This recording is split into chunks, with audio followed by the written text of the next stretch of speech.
আসলে আমি মনে করি বর্তমান সময়ে হাসাটা নিরাপদ না। হাসলেও একটা মায়ের বুক খালি হতে পারে।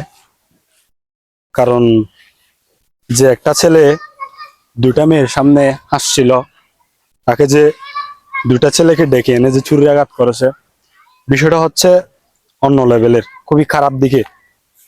আমি মনে করি এই বাংলাদেশে হাসাটা নিরাপদ না। যে কারো সামনে হাসবো, এটা আমি মনে করি নিরাপদ না।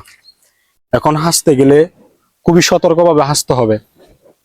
কারণ যদি মেয়েদের সামনে যদি হাসি, তাহলে তারাও মনে করবে আমি তাদের কিছু করেছি বা তাদের দেখে হেসেছি, তারাও অন্য ছেলে ফেলে এনে আমাকে ছুরির আঘাত করতে পারে। আমি মনে করি এটা একদমই নিরাপদ না হাসাটা। তা আমরা কোন পর্যায়ে চলে গেছি, আমাদের দেশটা কোন দিকে চলে গেছে আপনারা একটু ভেবে দেখেন। তা আমি পুরুষদের একটা অনুরোধ করব, আপনারা হাসবেন, খুবই সতর্কভাবে হাসবেন। কারণ এখনকার মেয়েরা কিন্তু মেয়ে না, আগেরকার মেয়েরা ছিল খুবই ভালো। এখনকার মেয়েরা এই বিষয়টা কি মানে অন্য লেভেলে নিয়ে যায়। যদি ওদের সব মেয়েদের সামনে যদি আপনারা হাসেন, সতর্কভাবে হাসবেন। কারণ তারা যদি দেখে, তারা বিষয়টা অন্যরকম ভাবে নিয়ে নিবে। কারণ প্রতি অক্ষরে অক্ষরে খুন হচ্ছে এরকম। অনেক বিশ্ববিদ্যালয়ে অনেক রকম খুন করতেছে।